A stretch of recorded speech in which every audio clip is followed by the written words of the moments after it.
అక్షరం ప్రజల పక్షం. HR9 న్యూస్ టీవీకి స్వాగతం, సుస్వాగతం. చేసి మాట్లాడవలసిందిగా ఆహ్వానిస్తున్నాం.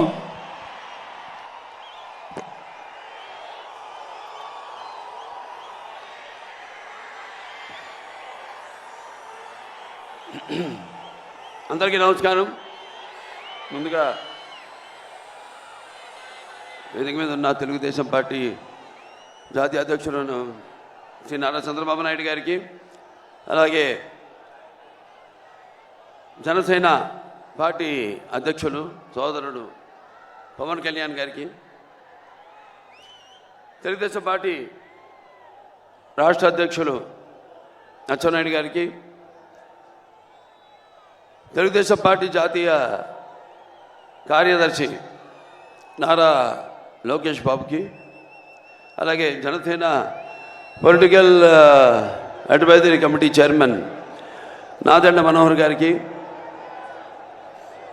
ఇక్కడికి విచ్చేసిన అశేష ప్రజానికానికి, తెలుగుదేశం పార్టీ కార్యకర్తలకు, జనసేన కార్యకర్తలకు, అభిమానులకు, అలాగే వేదిక మీద ఉన్న నా సహచర పాలిట్ బ్యూరో సభ్యులకు, శాసనసభ్యులకు, శాసన మండలి సభ్యులకు అందరికీ ఈ యొక్క నేటి ప్రజాశక్తి మహా నాయకుల కలయికకు, అలాగే లోకేష్ బాబు ఏదైతే ఈ యొక్క ప్రజాగళం యువగళంగా పదం తొక్కుతూ సుమారుగా 3132 కిలోమీటర్లు, 226 రోజులు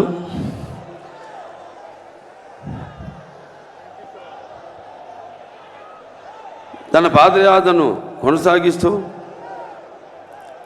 ప్రజలందరినీ కలుసుకుంటూ, వాళ్ళని ఓదారుస్తూ, వాళ్ళకి ధైర్యం చెప్తూ ముందుకు సాగిన ఆయన పాదయాత్ర యువగళం ఎంతో విజయవంతంగా ముగిసినందుకు, ముగియడం కాదు ఇది అంతం కాదు, ఇది ఆరంభం. ఇక్కడి నుంచి దగ్గరలో ఉంది మనకు ఎన్నికల సమరం. మనమంతా ఏదైతే ఈ యొక్క వైఎస్ఆర్సీపీ ఏదైతే పార్టీ అధికారంలో ఉందో వాళ్ళు చేస్తున్న దుశ్చర్యలకు, వాళ్ళు చేస్తున్న అక్రమాలకు, దౌర్జన్యాలకు తగిన గుణపాఠం యువతరానికి, అంటే మేము ముఖ్యంగా ఈ యొక్క యువ గళమన్నది, ఈ పాదయాత్ర అనేది యువతరానికి ప్రతినిధులు, నవతరానికి నాయకులు, భారతదేశపు మహాశక్తి అయిన యువతను ఉద్దేశించి ముఖ్యంగా చరిత్ర తెలుసుకోవాలి. ఆ చరిత్రలో నుంచి మనం ఎన్నో కఠిన సమస్యలను ఎలా ఎదుర్కొన్నాం, ఇంతకుముందు వాటిని ఎలా పరిష్కరించుకున్నాం. కేవలం ఒక పార్టీ కాదు, కేవలం లేకపోతే తెలుగుదేశం పార్టీ వ్యవస్థాపకులు నందమూరి తారక రామారావు గారే కాదు, ఆయన పిలుపుకి స్పందించి ఎంతోమంది జనమంతా కూడా కులాలకు, మతాలకు, వర్గాలకు అన్నిటికీ దూరంగా ఒక్కటై ఎలా ఆనాడు అప్పుడు యొక్క పరిస్థితులకి తగిన గుణపాఠం చెప్పి ఎలా వాళ్ళకు కావాల్సిన ప్రజా జవాబుదారీ ప్రభుత్వాన్ని వాళ్ళు అధికారంలోకి తెచ్చుకున్నారో తిరిగి యువతరానికి గుర్తు చేసేలా, వాళ్ళంతా నెమరేసుకునేలా ఎంతో విజయవంతంగా ఈ పాదయాత్ర సాగినందుకు లోకేష్ బాబుని అభినందిస్తూ, అలాగే ఈ పాదయాత్రలో ఆయనతో పాటు సైనికులుగా ఆయనకి అండగా ఉంటూ ఆయన మీద ఈగను కూడా వాళ్ళనివ్వకుండా ఎన్నో ప్రయత్నాలు చేశారు అడ్డుకునేందుకు. పాదయాత్రను చూసాం మనం, మైకులు లాక్కున్నారు, చివరకు కుర్చీ మీద నిలబడి మాట్లాడుతుంటే కుర్చీ కూడా లాగేసుకున్నారు. అటువంటి దుశ్చర్యలకు పాల్పడితే వాళ్ళంతా కూడా మరి ఆయనకి సైనికుల్లాగా ఉండి ఈ 26 రోజులు ఆయనకు అండగా ఉన్నారో వాళ్ళందరికీ, సుశిక్షితులైన సైనికులందరూ కూడా నా అభినందనలు తెలియజేసుకుంటూ, మరి నేను ఇక్కడ అంటే సమాజమే దేవాలయం, ప్రజలే దేవుళ్ళు, అందులో నేను ఒక అర్చకుణ్ణి అని నినాదంతో ఆనాడు నందమూరి తారక రామారావు గారు తెలుగుదేశం పార్టీని స్థాపించడం జరిగింది. అంటే నటులు కేవలం సినిమాలకి పరిమితం కాదు, నటులు కేవలం రంగు వేసుకుని ప్రజలకి దూరంగా ఎక్కడో షూటింగ్లు చేసుకుంటూ కాదు. నేను వాళ్ళ సోదరుడు పవన్ కళ్యాణ్ని సినిమాల కంటే ఎక్కువ ఈ రోడ్ల మీద చూస్తున్నాను, సభల్లో చూస్తున్నాను. అంటే నేను చెప్పొచ్చేది ఏంటంటే సినిమాలే కాదు, మన ప్రతి ఆ సినిమాల ఫలితంగా మనకు వచ్చే ఆదరణ, అభిమానాన్ని నాన్నగారు ఎప్పుడు అంటుండేవారు, ఏ రుణం మనం పెట్టుకోకూడదని. అది రుణశేషం కావచ్చు, రుణశేషం కావచ్చు, అగ్నిశేషం కావచ్చు, శత్రుశేషం కావచ్చు. అలాగే నీళ్ళ శేషం కూడా ఆయన ఉంచుకోలేదు. చివరికి ఏ మద్రాసు నుంచి అయితే ఆయన వచ్చారో తిరిగి ఆ మద్రాసుకు తాగునీటిని కూడా తిరిగి ఇచ్చారు ఆయన. అటువంటి మరి ఈనాడు మీ రుణం తీర్చుకోవాల్సిన బాధ్యత కేవలం నటులుగానే కాదు, మేము ఇద్దరం ఈ సమాజంలో పౌరులుగా అది మా బాధ్యత అని తెలియజేయడానికి మరి ఆనాడు సోదరుడు పవన్ కళ్యాణ్ గారు పార్టీని స్థాపించారు. జనసేన పార్టీని ఎన్నో ఏళ్ల క్రితం 2014లో 2008లో 14 అప్పటి నుంచి కూడా ఆయన పోరాటం కొనసాగిస్తూనే ఉన్నారు. ఇక్కడ ఫ్లోరైడ్ విషయంలో అయితేనేమి, ఇలా ఇప్పుడు ఇక్కడ రణస్థలంలో జరిగినప్పుడు కూడా అప్పుడు యువకులంతా కూడా స్పందించి ఆయన రాకను స్వాగతిస్తూ మరి ఎక్కడికి మేము ఎందుకు వలస పోవాలి, మేము పుట్టిన గడ్డ ఇది, తెలుగు జాతి మనది, నిండుగా వెలుగు జాతి మనది. ఎక్కడైతే మనం వాళ్ళంతా ఆనాడు చంద్రబాబు నాయుడు గారి యొక్క దూరదృష్టితో అటు ఐటీ రంగం అయితే, సైబరాబాద్ సిటీ అయితేనేమి, లేకపోతే ఈ యొక్క ఎన్నో అభివృద్ధి పథకాలు తీసుకురావడం ముందుకి, అలాగే ఈ యొక్క మహిళలకు ఈ యొక్క డ్వాక్రా మొట్టమొదటిసారిగా దేశంలోనే ఈ పొదుపు స్కీమ్ తీసుకురావడం అయితేనేంటి, ఇటువంటి ఎన్నో కార్యక్రమాలు చేపట్టడం వల్ల ఆనాడు అందరికీ ఉపాధి కలగడం జరిగింది. మహిళా సాధికారత, వాళ్ళ కాళ్ళ మీద వాళ్ళు నిలబడి వంటిని కుందేళ్ళు కాకుండా వాళ్ళు కూడా సంపాదించి మరి వాళ్ళు కూడా మగవాళ్ళకి సమానంగా ధీటుగా బ్రతకగలిగే ఒక మంచి అవకాశాన్ని కలిగించారు. మరి ఆనాడు రామారావు గారు ఆయనకి చెప్పుకుంటూ పోతే ఆయన ప్రవేశపెట్టిన పథకాలు ఎంతో సుసాధ్యమైనవి, అలాగే సామాన్యులు ఎంతో అనుకూలమైనవి కూడా. మరి ఆయన అప్పుడు ఆనాడు ప్రవేశపెట్టిన పథకాలు మరి ఆయన అమలు చేస్తూ, అలాగే అందరూ కూడా వాటిని అనుకరించేలా చేశారు ఆనాడు. అందుకే ఆయన పేదవాడి ఆకలికి అన్నగా, లేకపోతే జనం భవితకు ఒక తండ్రిగా, ఆయనకు అండగా ఉన్న మహిళలకు ఆర్థిక సహాయం చేసిన, స్వాతంత్రం కల్పించిన ఒక అన్నగా ఆయన శాశ్వతంగా మన గుండెల్లో నిలిచిపోయాడు రామారావు గారు. మరి అదే ఆయన బిడ్డ తెలుగుదేశం పార్టీని ఆయన కొరత, ఆయన అడుగు జాడల్లో అదే క్రమశిక్షణతో పార్టీని ముందుకు తీసుకెళ్లారు నారా చంద్రబాబు నాయుడు గారు. మరి ప్రపంచ దేశాలకి ఒక విజన్కి ఆదర్శం నందమూరి నారా చంద్రబాబు నాయుడు గారు. ఇవాళ చూస్తున్నాం మనం రాష్ట్ర పరిస్థితి ఎంతో, అంటే ఈ ఒకటేమో ఒక సమర్థత లేని ప్రభుత్వం, ఒక చెత్త ప్రభుత్వం, ఒక రాజధాని లేని రాష్ట్రం, ఒక బాధుడు, ఇదేం కర్మ. మరి వైసీపీ అధికారంలోకి వచ్చాక ఈ యొక్క పోలవరం ప్రాజెక్ట్ని 1 సంవత్సరంలోపు పూర్తి చేస్తామని బీరాలు పలికారు. తర్వాత 4 సంవత్సరాలు అయ్యాక కూడా ఇప్పటి వరకు దాన్ని పూర్తి చేయలేని చెత్త ప్రభుత్వము ఒక చేతగాని ప్రభుత్వం ఉండడం మన రాష్ట్రానికి పట్టిన కర్మ. అలాగే అధికారంలోకి వచ్చాక ఈ 4 ఏళ్లలో వాళ్ళు చేసిన అప్పులు 10 లక్షల కోట్ల రూపాయలు. అభివృద్ధి ఏమో శూన్యం. అలాగే ఇక మనం చూస్తే ధరలు ఆకాశానికి అంటుకుంటున్నాయి. అటు పెట్రోల్ ధరలు అయితేనేమి, ఇటు డీజిల్ ధరలు అయితేనేమి, ధరలన్నీ కూడా ఆకాశానికి అంటుకుంటున్నాయి. మరి వీళ్ళ అధిక పరిపాలన మాత్రం ఈ యొక్క డ్రగ్స్ మాఫియా, అలాగే ఈ యొక్క గంజాయి పండించడంలో మాత్రం మొదటి స్థానంలో ఉన్నాం మనం, ఆంధ్ర రాష్ట్రం. అలాగే ఈ యొక్క వైకాపా నాయకులు ఎక్కడ పడితే అక్కడ ల్యాండ్ స్కామ్లు, శాండ్ స్కామ్లు, కోట్ల రూపాయలు దోచుకుంటున్నారు. అలాగే ఇక మన 5 కోట్ల తెలుగు ప్రజల యొక్క కళల రాజధాని అమరావతి అభివృద్ధి చేయకుండా దాన్ని గాలికి వదిలేశారు. అలాగే ప్రజలు ఇదేమని ప్రశ్నిస్తే వాళ్ళని భయభ్రాంతులకు గురి చేసి వాళ్ళపై అక్రమ కేసులు పెడుతున్నారు. అలాగే మన అమరావతి రాజధాని కోసం భూమిని ఇచ్చిన రైతులు వాళ్ళు ఏదైనా ఉద్యమాలు చేస్తే లేకపోతే చట్టాల్ని ఆదుకుంటే వాళ్ళని అడ్డుకుంటున్నారు.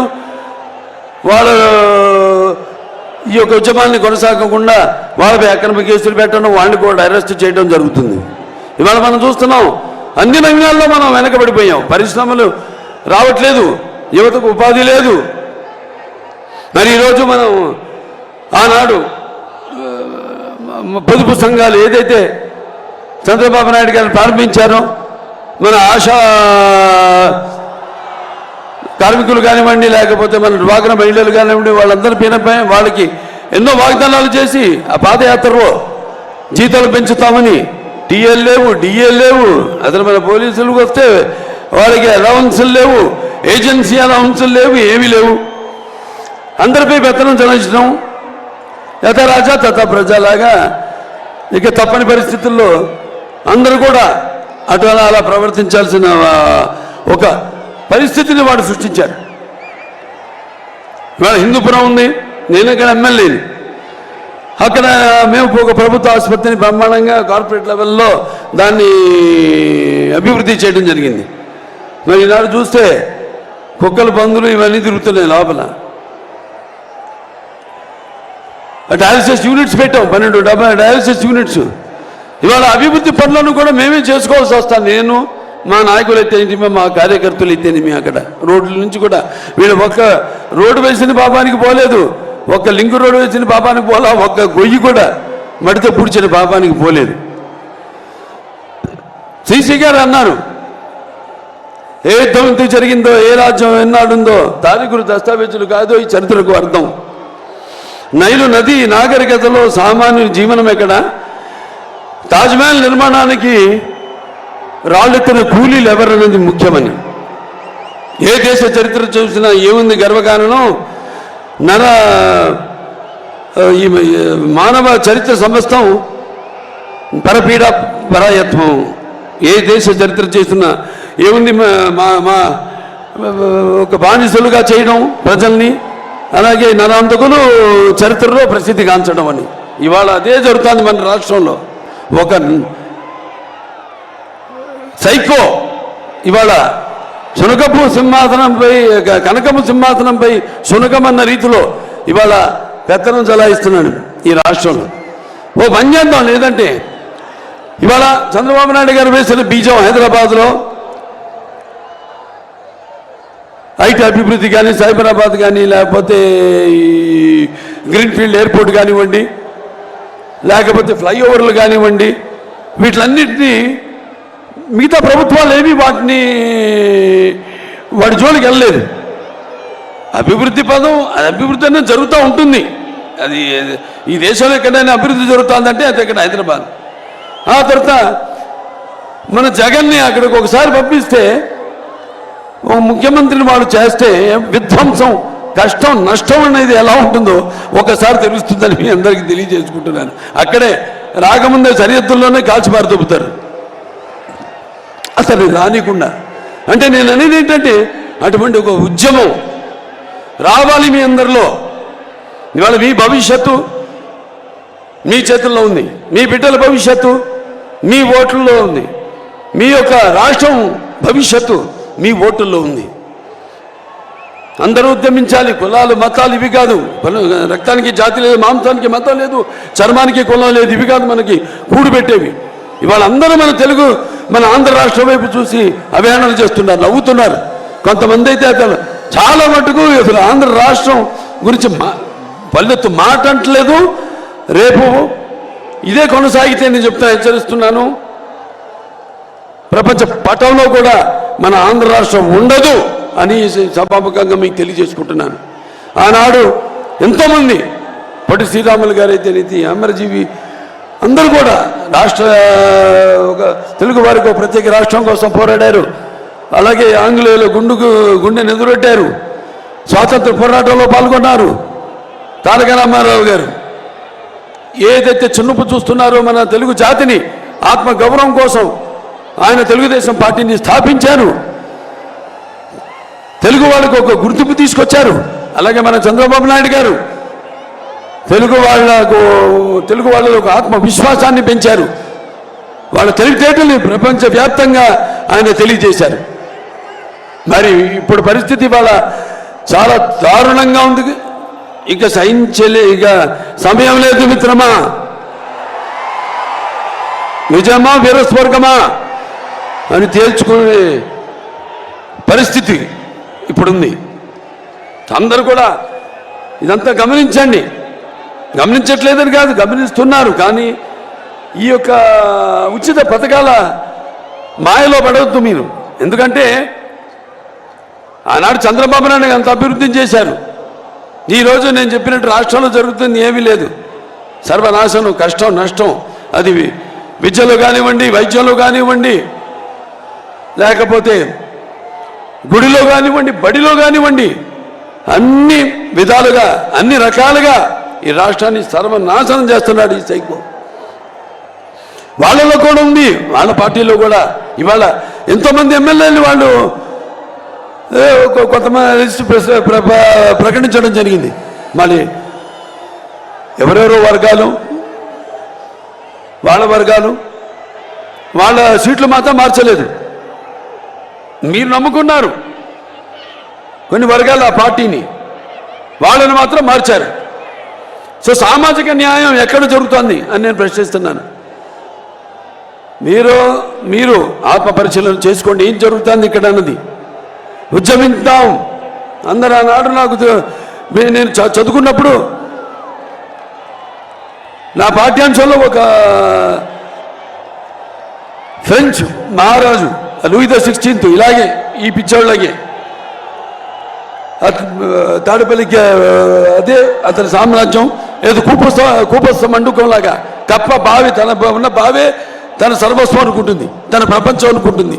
అలా అనుకుంటున్న అటువంటి ఆ లూయి ద 16ని బయటికి లాక్కొచ్చి జనం తల నరికారు. అప్పుడే మొదలైంది ఫ్రెంచ్ రెవల్యూషన్. అటువంటి పరిస్థితి వేళ ఇక్కడ ఉంది. మనమంతా కూడా మన హక్కుల కోసం ఏ ఒక్క ఛాన్స్ అని చెప్పి అధికారంలోకి వచ్చి మొత్తం అన్ని సర్వ వ్యవస్థలను నిర్వీర్యం చేశాడు. అందరినీ అంటే అటు యువతలైతే మీ పరిశ్రమలు రాకుండా, యువతకి చదువు రాకుండా ఈ గంజాయి ఏదైతే ఇవన్నీ ప్రవేశపెట్టారో వాళ్ళని వేలెత్తి ప్రశ్నించకుండా ఏవేవైతే అలా మత్తు పదార్థాలకి అలవాటు చేస్తున్నాడో, ఎలా ప్రజలు ఈ రాష్ట్రాన్ని వలస వెళ్ళిపోతున్నారు వేరే రాష్ట్రాలకు. ఇవాళ మరి కట్టిన తెలుగుదేశం అధికారంలో ఉన్నప్పుడు కట్టిన టిట్కోయిడ్లు ఉన్నాయి, అవన్నీ ఎవరికి పంచిపెట్టలేదు. ఏదో టైం టేబుల్ మాత్రం ఒకటి ఇచ్చాడు. ఈ నెల ఈ జిల్లాల్లో టిట్కోయిడ్లు మేము అందరికీ పంచుతామని.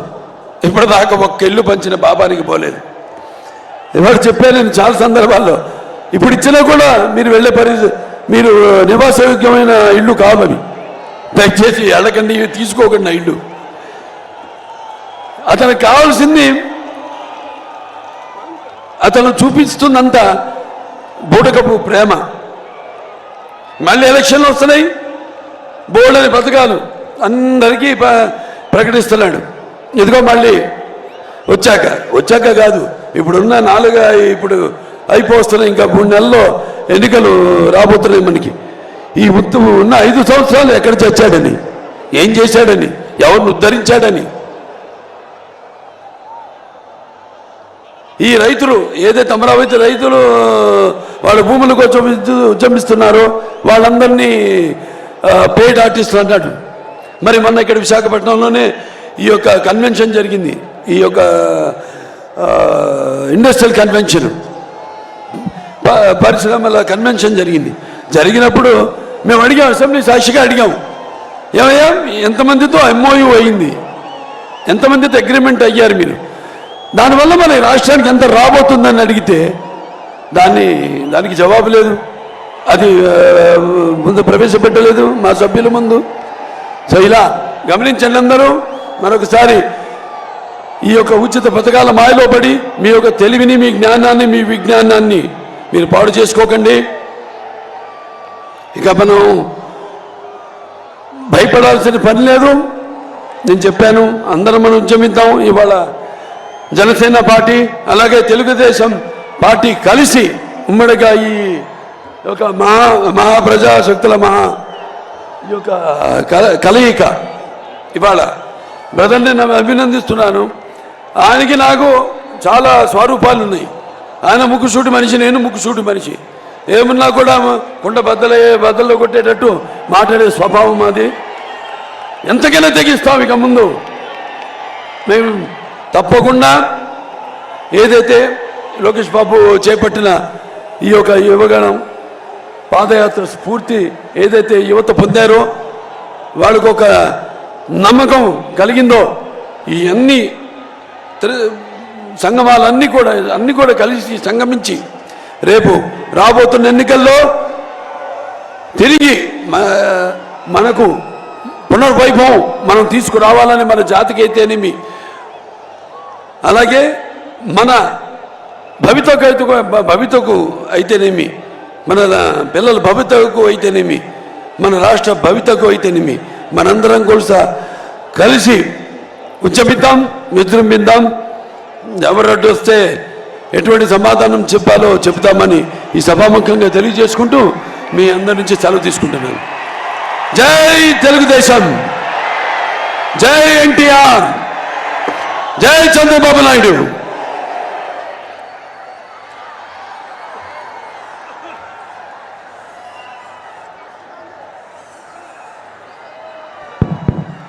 నందమూరి